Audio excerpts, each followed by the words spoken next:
Good morning to all of you.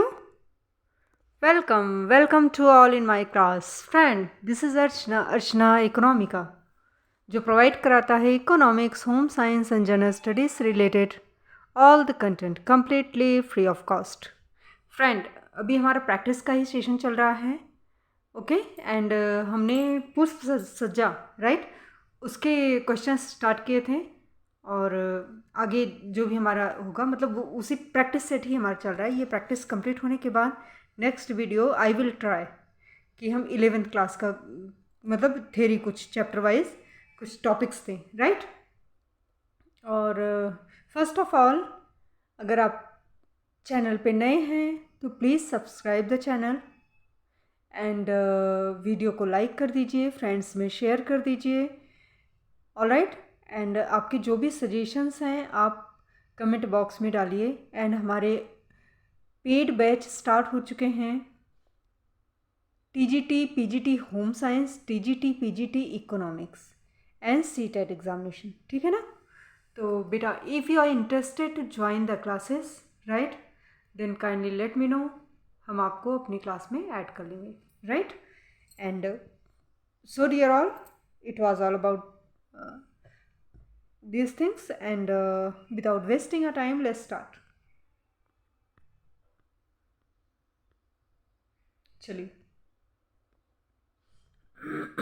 पुष्प व्यवस्था हमारा पुष्प सज्जा का ही चल रहा था जिसमें हमने ये लास्ट क्वेश्चन यहाँ तक कर लिए थे. ये आपका 175 राइट. पुष्प सज्जा के जापानी कला को क्या बोलते हैं ये रह गया था राइट. इसी के बाद के क्वेश्चंस आज हम लेंगे राइट. So let's start. आ जाओ. इकेबाना. तो पुष्प की जापानी सज्जा को क्या बोलते हैं? Ikebana right. इकेबाना फूलों को सजाने की एक पारंपरिक जापानी कला को कहते हैं. Point should be noted. जापानी फूलों की सजाने की कला इकेबाना, जिसमें फूल, पत्तियों, बीज, टहनी, उसके तने को इस तरह से वर्तमान फूलदान गमले में सजाया जाता है. ऐसा माना जाता है कि जापानियों को प्रकृति से बहुत लगाव होता है. वह हमेशा से ही अपने घरों को सजाने के लिए किसी अन्य सामान को खरीदने की जगह इकेबाना का ही इस्तेमाल करना पसंद करते हैं राइट सरकार. जापान में पुष्प सज्जा को कहा जाता है, क्या कहा जाता है? जापान में पुष्प सज्जा को इकेबाना कहा जाता है. अभी लास्ट क्वेश्चन में आपने देखा लंबी फूल सज्जा कहाँ के लिए उपयुक्त है? घर के कोने के लिए. ठीक, लंबी फूल सज्जा घर के कोनों के लिए, कॉर्नर ऑफ द हाउस के लिए उपयुक्त होती हैं. फूल सज्जा कला का ऐसा क्षेत्र है जिसमें कोई व्यक्ति अध्ययन और अनुभव द्वारा इस रचनात्मक योग्यता का विकास कर सकता है. यह सांस्कृतिक विकास का एक साधन है जिसे बिना गृह कार्य में बाधा डाले कोई भी गृहिणी सीख सकती है राइट. चलो, फूलों की व्यवस्था का उद्देश्य चारों ओर खुशी, जीवन और सौंदर्य भरना है. ठीक, फूलों की व्यवस्था का उद्देश्य चारों ओर खुशी और सौंदर्य भरना है राइट. A.H. रट फूलों की व्यवस्था का A.H. रट की ये डेफिनेशन है. कौन सी? फूलों की व्यवस्था का उद्देश्य चारों ओर खुशी और जीवन सौंदर्य भरना. फूलों की व्यवस्था को इन्होंने किससे कंपेयर किया है कि चारों ओर खुशी, जीवन और सौंदर्य भरना. ये किसका डेफिनेशन है? A.H. रट का. याद कर लो बेटा ये चीज. फूलों की व्यवस्था का उद्देश्य चारों ओर खुशी, जीवन और सौंदर्य भरना है. यह कथन A.H. रट द्वारा कहा गया है. फूल वातावरण को उल्लासित करते हैं. फूल मन को शांति एवं सुख, आनंद, संतोष प्रदान करते हैं. तो चारों ओर खुशी और सौंदर्य भरना फूल व्यवस्था का उद्देश्य. ये किसने कहा? A.H. रट ने. तो रट ने कहा तो इसको रट लो राइट. चलो, फिर 179 क्वेश्चन है आपका. एसर्शन एंड रीज़न है. तो हम डायरेक्ट जो है विदाउट वेस्टिंग अ टाइम हम आंसर पे चलते हैं. तो हमारा दोनों करेक्ट है, राइट, दोनों करेक्ट हैं। फिर पढ़ लेते हैं। पुष्प सज्जा के लिए फूलों को तोड़ते समय उनकी डंडी तिरछी काटनी चाहिए। जो पुष्प सज्जा के लिए फूलों को जब हम तोड़ते हैं ना, सीधा न काट के हल्का तिरछा काटना चाहिए। तिरछे कटे हुए फूल की टहनी को अच्छी तरह से टिका सकते हैं, ठीक। स्टैंडिंग पोजीशन जो आप लगाते हो कहीं किसी मतलब पॉट के अंदर कुछ भी हो, किसी चीज़ के अंदर डालोगे तो इसलिए चला जाता है, इसलिए, ठीक। पुष्प सज्जा के लिए फूलों को तोड़ते समय उसकी टहनी या डंडी तिरछी काटनी चाहिए, क्योंकि तिरछे कटे हुए फूल की टहनी को अच्छी तरह से टिका सकते हैं, राइट। जापानी पुष्प सज्जा इकेबाना में सबसे बड़ी टहनी किस चीज़ का द्योतक है सरकार, बताइए। स्वर्ग का। सबसे बड़ी टहनी स्वर्ग का द्योतक है, राइट। चलो,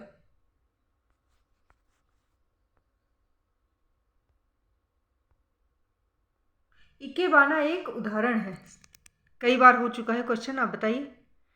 जापानी शैली है, राइट, इकेबाना जापानी शैली। इनमें से कौन सी पुष्प सज्जा नहीं है, तो हमारा मोरीबाना भी है, इकेबाना भी है, सोएबाना भी है, सारे बाना बाना बाना बाना, ठीक। लेकिन शोका हमारी जो है पुष्प सज्जा नहीं है। प्रत्येक व्यक्ति पुष्पों में रुचि लेता है। कुछ व्यक्ति देखकर, सूंघकर, छूकर प्रसन्नता का अनुभव करते हैं, किंतु ऐसा व्यक्ति जिसकी कल्पना तीव्र है, जो कलाकार हो और प्रयोग करने का उत्सुक हो, वह इसे सुंदर रूप देने की कोशिश करता है। मोरीबाना एक तरीका है। मोरीबाना किस चीज़ का तरीका है बेटा, पुष्प सज्जा का। मोरीबाना एक जापानी पुष्प सज्जा शैली है जिसका प्रारंभ लगभग 19वीं सदी से हुआ है। ये बड़े बड़े पात्रों में फूल डालकर तैयार किए जाते हैं। ये 10 से 15 फीट तक ऊंची होती है, राइट सरकार। फूलदान में फूलों को अधिक समय तक ताज़ा रखा जा सकता है, ठीक। तो ये बोला किस प्रक्रिया द्वारा आप फ्रेश रख सकते हो फ्लावर्स को, राइट। मतलब ऐसा क्या करेंगे आप, आपके पुष्प जो है ज़्यादा देर तक ताज़ा रहें। तो फूलों को अधिक समय तक ताज़ा रखने के लिए आप क्या करोगे बेटा, यहाँ देखो थोड़ा सा नमक डाल दोगे पानी में, ठीक। साल्ट का जब यूज़ थोड़ा सा कर देते हो तो फ्रेश मतलब फूल रहते हैं लंबे समय तक। फूलों को अधिक समय तक ताज़ा बनाए रखने के लिए फूलदान के पानी में थोड़ा सा नमक डालकर रखा जा सकता है। गृह सज्जा के साधनों में पुष्प सज्जा का भी महत्वपूर्ण स्थान है। इसे घर की आंतरिक तथा बाह्य सज्जा दोनों के लिए ही अपनाया जा सकता है, राइट सरकार। आइए 185, निम्न में से जापानी पुष्प सज्जा कौन सी है। जापानी पुष्प सज्जा कौन सी है, अब 50 बार कर चुके हैं क्वेश्चन, मालूम है ना हमारी कौन सी है। बाना बाना मैंने वो अभी ऊपर बोला था ना, इकेबाना भी, मोरीबाना भी, और तीसरा क्या है, थर्ड कौन सा है, आ जाइए देख लीजिए तुरंत तुरंत तुरंत। यहाँ देखिए, मोरीबाना, इकेबाना, सोएबाना, भूलना मत, भूलना मना है, कॉम्पिटिटिव एग्जाम में भूलना मना है, भूल गए तो गए काम से, ठीक। इकेबाना, मोरीबाना जापानी पुष्प सज्जा शैलियाँ हैं। इन पुष्प व्यवस्थाओं में फूलों की गिनती, आकार, रंग, संतुलन आदि के माध्यम से कुछ विशिष्ट भावों एवं प्रतीकों को दर्शाया जाता है, राइट। चलो आगे बढ़ते हैं। अब हमारा आ गया प्रकाश व्यवस्था, जस्ट वेट, आइए प्रकाश व्यवस्था, राइट। लाइटनिंग एंड आपका संवातन का मतलब होता है वेंटिलेशन, ठीक, जिसको वातायन भी बोलते हैं। प्रकाश दृढ़ता के दर निर्धारण की सीमा कितना है बेटा, 1 to 8। प्रकाश दृढ़ता के दर की निर्धारण की सीमा 1 to 8 है। आयोग ने प्रकाश के दर की निर्धारण की सीमा 1 to 8 माना है, राइट। मतलब वैसे नॉर्मली 1 to 5 है, लेकिन चूँकि आप जो है आयोग के अकॉर्डिंग चलोगे ना, आयोग जो आंसर को मानता है, ठीक, तो आयोग ने 1 to 8 माना है। और अगर 1 to 8 ऑप्शन में, अगर 1 to 5, 1 to 8 दोनों है, तब तो 1 to 8 पे टिक कर देना। बट अगर 1 to 5 है तो 1 to 5 पे कर देना, और अगर 1 to 5 नहीं 1 to 8 है तो 1 to 8 पे टिक करना, राइट। किसी भी वस्तु के दृश्य बोध की अवधारणा के बाद भी जब प्रकाश की किरणें आँखों से प्रवेश करना बंद कर देती हैं तो उसे दृष्टि की दृढ़ता कहा जाता है। ठीक, प्रकाश दृढ़ता की सीमा 1 to 8 माना गया है, इसकी सीमा 1 to 5 है। रियल में किसी वस्तु के दृश्य बोध की अवधारणा के बाद भी जब प्रकाश की किरणें आँखों से प्रवेश करना बंद कर देती हैं तो उसे दृष्टि की दृढ़ता माना जाता है। क्लियर सरकार? चलिए, कृत्रिम संवातन विधि कौन सी है बेटा? प्लीनल है। प्लीनल पद्धति जो है कृत्रिम संवातन विधि है, आर्टिफिशियल, ठीक, वेंटिलेशन मेथड है। ठीक, बाकी कंडक्शन, कन्वेक्शन और प्रीवी प्रणाली ये जो है नेचुरल है। कृत्रिम संवातन जिन स्थानों में प्राकृतिक संवातन व्यवस्था प्राप्तजनक या सुविधाजनक नहीं होती, जैसे सिनेमा हो गया, बड़ी बड़ी फैक्ट्री हो गई, इंडस्ट्रीज हो गई, राइट, वहाँ मतलब नेचुरल आपको हवा कहाँ मिलेगी, तो वहाँ कृत्रिम जो है मतलब आर्टिफिशियल आप वो लगाओगे, राइट। पारगमी संवातन व्यवस्था सुविधाजनक होती है, जैसे प्लीनल व्यवस्था। इस व्यवस्था में बिजली के साधारण पंखों का प्रयोग किया जाता है। यह दबाव के साथ ही वायु को नीचे ढकेलते हैं, परिणाम स्वरूप अशुद्ध वायु बाहर निकल जाती है, राइट, अर्थात शुद्ध ताजी हवा के साथ ढकेला जाना ही प्लीनल व्यवस्था कहलाता है। क्लियर?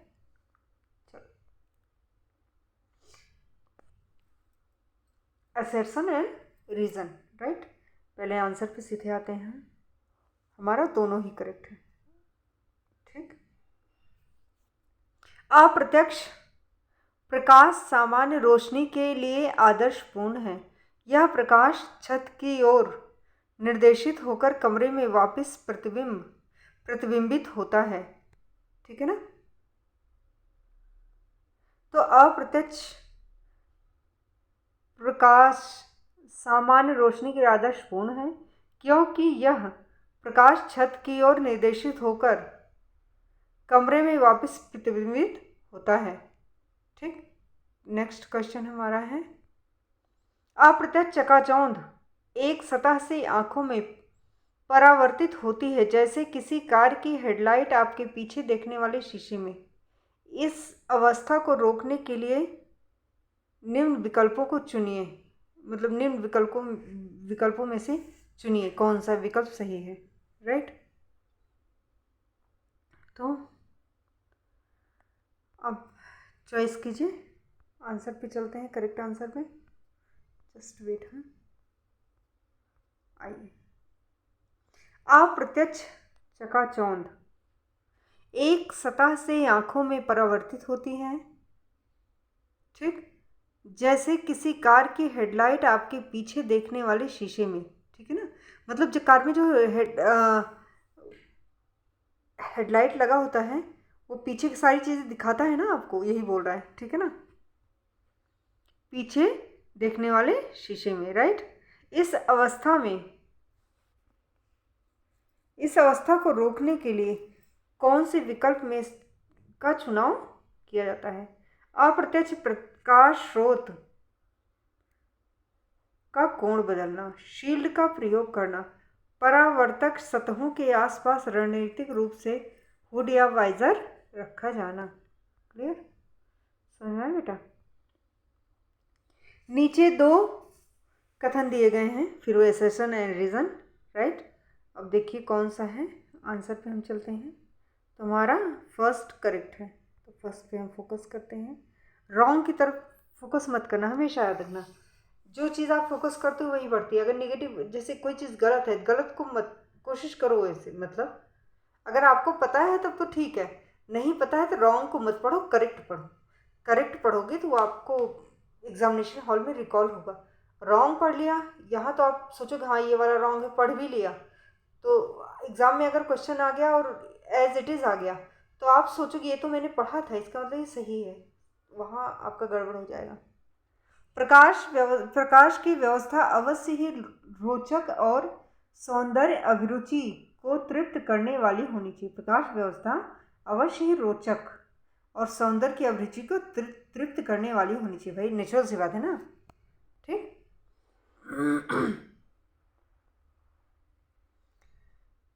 किस लैंप में ऊर्जा की सर्वाधिक बचत होती है, आप बताइए सरकार।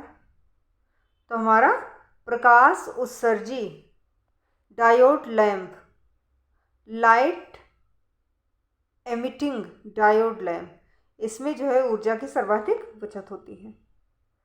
प्रकाश उत्सर्जी diode lamp, light emitting lamp में ऊर्जा की सर्वाधिक बचत होती है। एक प्रकाश उत्सर्जक डायोड, एलईडी जिसे बोलते हैं, ठीक है ना।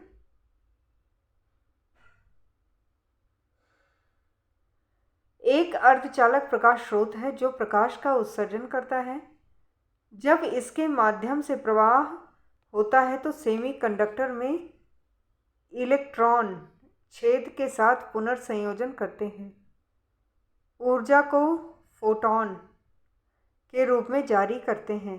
आधुनिक एलईडी उच्च प्रकाश उत्पादन के साथ दृश्यमान पराबैंगनी और अवरक्त तरंग दैर्ध्य में उपलब्ध है।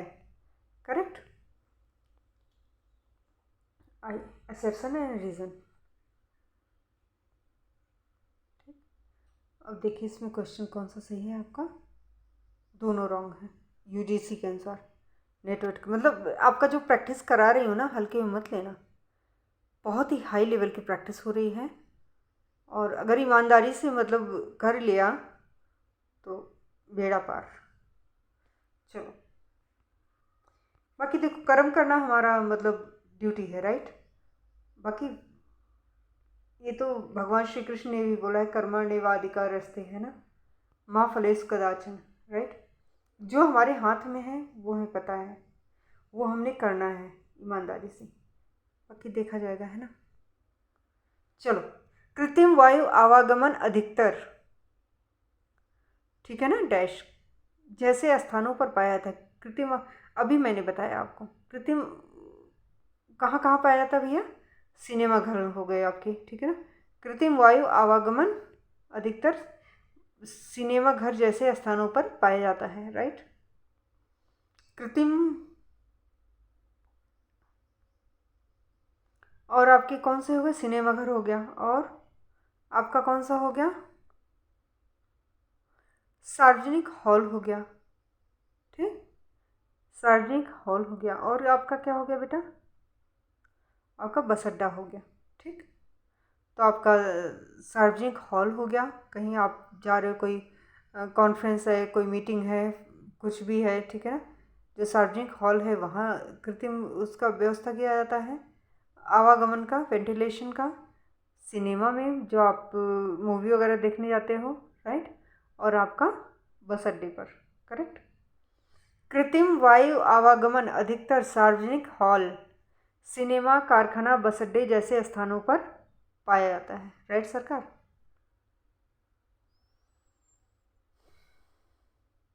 चलो,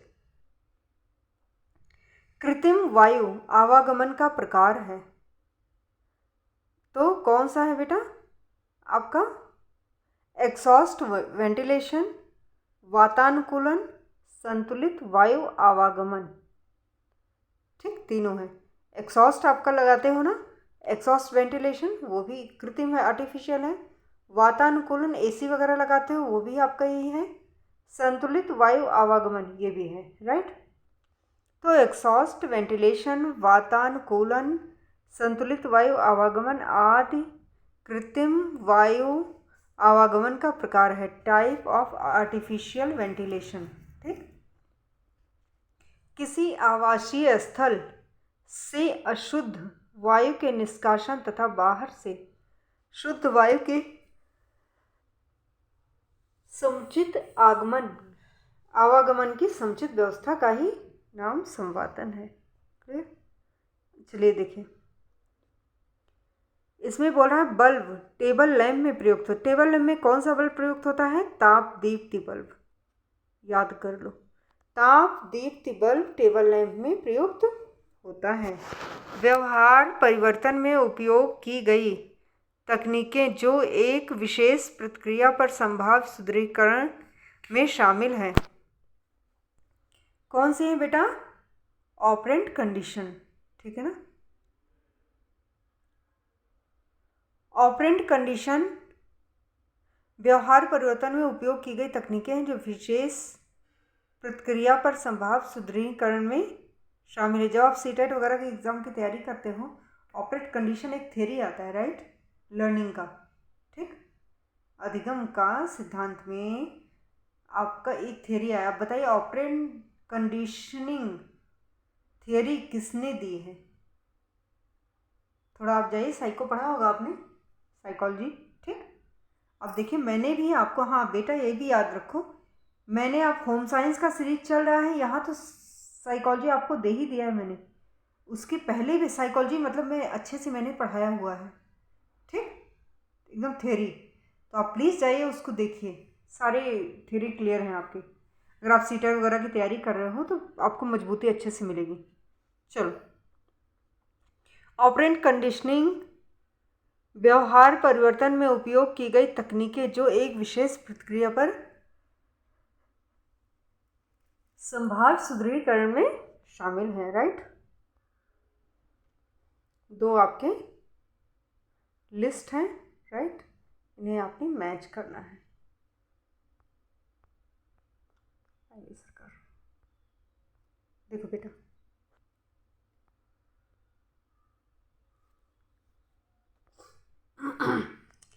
WRMST व्यावसायिक स्वास्थ्य है। WRMST व्यावसायिक स्वास्थ्य, NBO आवासीय, BIS मानक है, MNRE अक्षय ऊर्जा है, LEED यानी लीड हरित निर्माण है। तो WRMST व्यावसायिक स्वास्थ्य, NBO आवासीय, BIS यानी BIS मानक, और MNRE अक्षय ऊर्जा, लीड हरित निर्माण।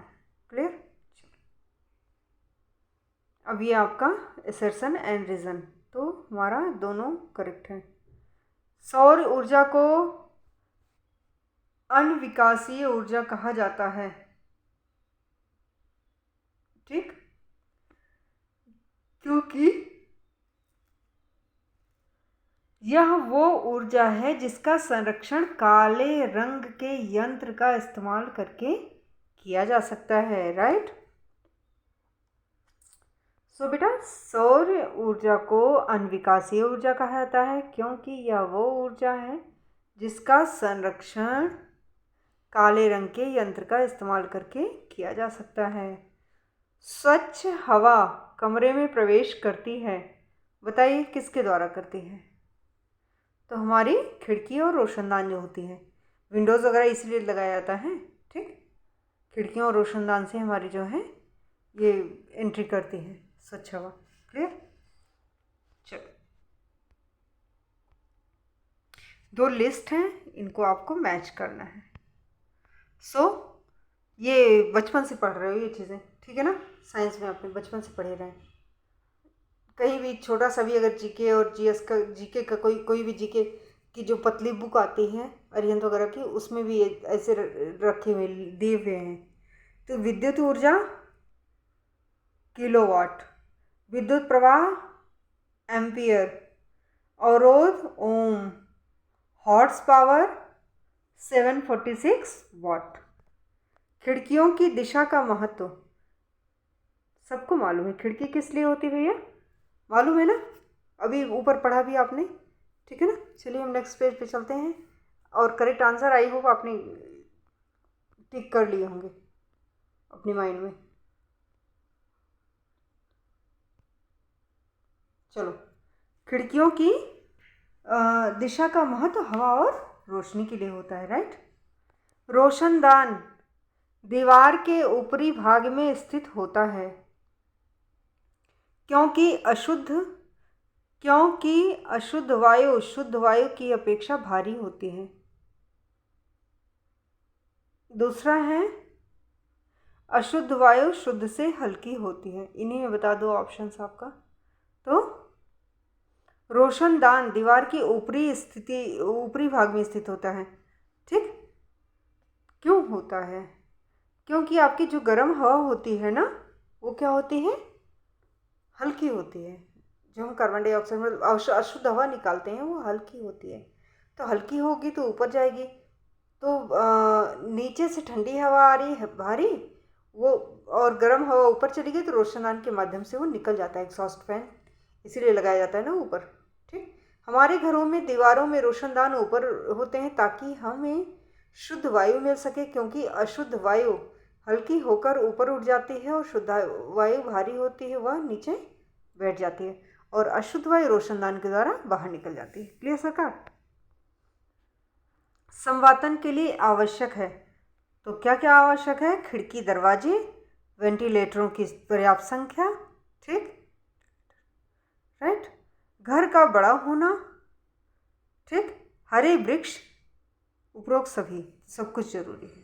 ठीक, मतलब वेंटिलेटर भी होना चाहिए, घर बड़ा भी होना चाहिए और हरे वृक्ष भी होने चाहिए, सब कुछ होना चाहिए।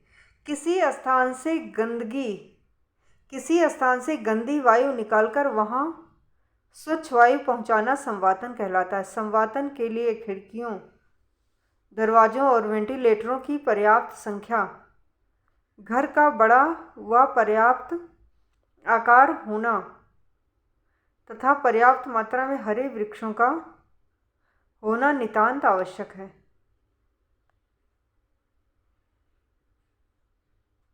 क्लियर? कमरे के अच्छे संवातन के लिए आवश्यक है, क्या आवश्यक है बेटा? कोई रूम है तो वहाँ वेंटिलेशन मेंटेन करने के लिए क्या ज़रूरी है? रोशनदान जरूरी है, खिड़की जरूरी है, रोशनदान जरूरी है और दरवाज़ा जरूरी है। क्लियर? कम से कम एक विंडो हर रूम में होना ही चाहिए, राइट? कमरे के अच्छे संवातन के लिए कम से कम एक खिड़की, एक रोशनदान, एक दरवाज़ा बहुत ज़रूरी है। इससे वायु का आवागमन बना रहता है और मोर देन वन हो तब तो वंडरफुल।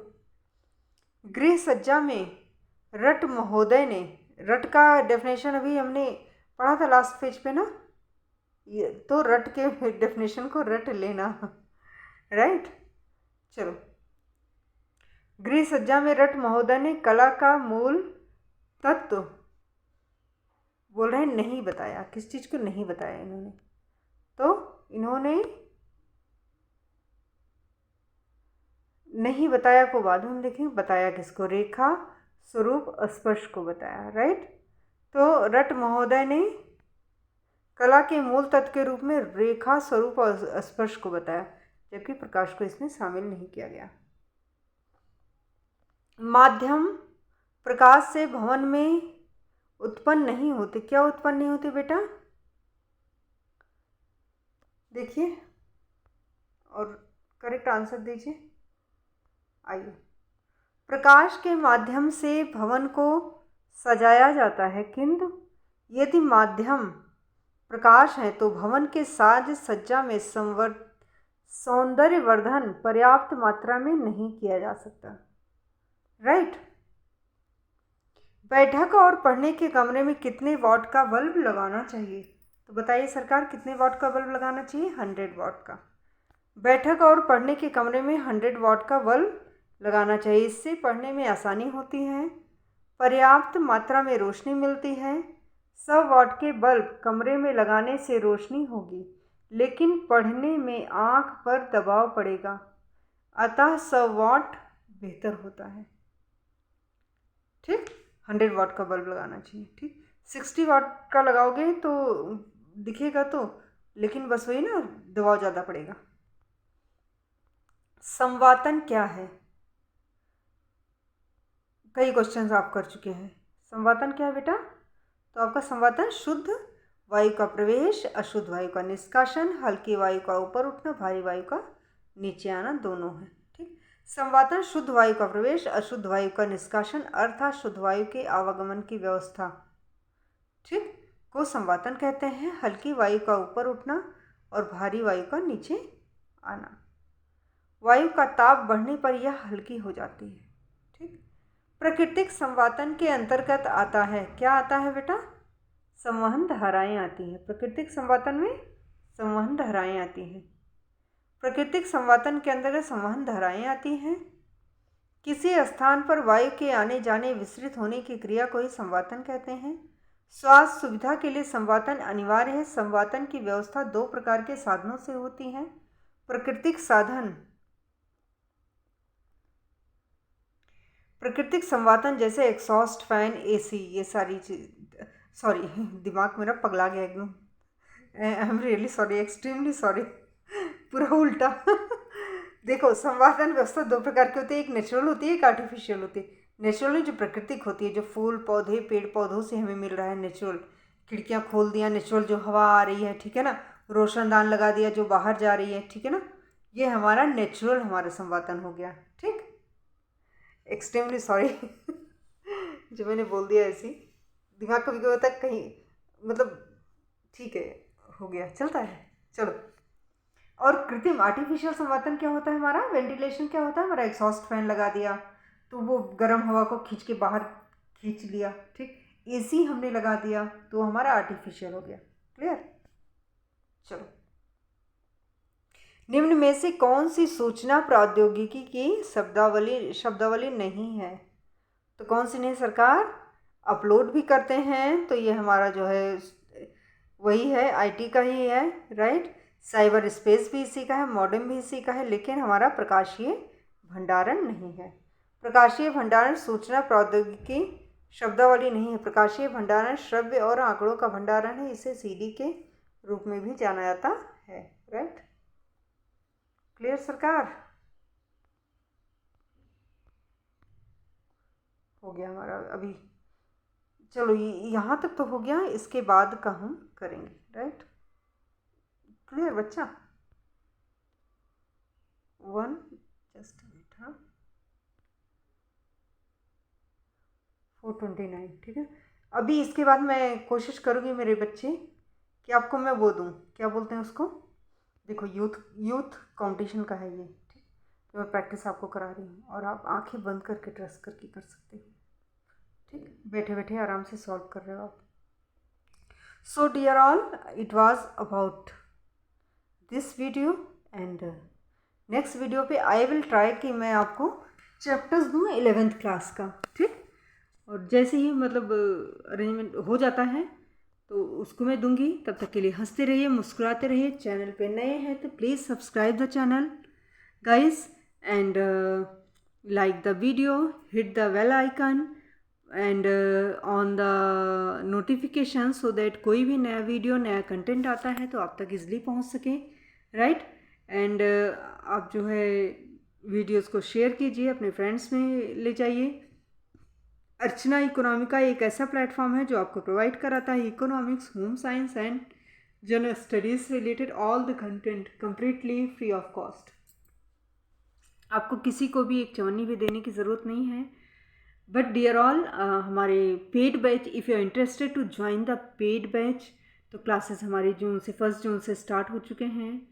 और अभी प्रेजेंटली हमारा चूँकि लगभग कई सारे स्टेट में जो है vacancies TGT PGT home science and economics की भर के वैकेंसीज आई हैं, तो हमारा TGT PGT home science, TGT PGT economics and हमारा सीटेट, ठीक है ना, 3 बैच अभी चल रहे हैं प्रेजेंटली करंटली, ठीक है ना। और if you are interested to join kindly let me know, आप कमेंट बॉक्स में अपना बताइए और देन आपको हम जो है अपने क्लास में ऐड कर लेंगे। सो डियर ऑल, मिलते हैं अपने नेक्स्ट वीडियो पर। तब तक के लिए हंसते रहिए, मुस्कुराते रहिए, स्वस्थ रहिए, मस्त रहिए, व्यस्त रहिए। Kindly please subscribe the channel and like the video. Okay, love you all guys.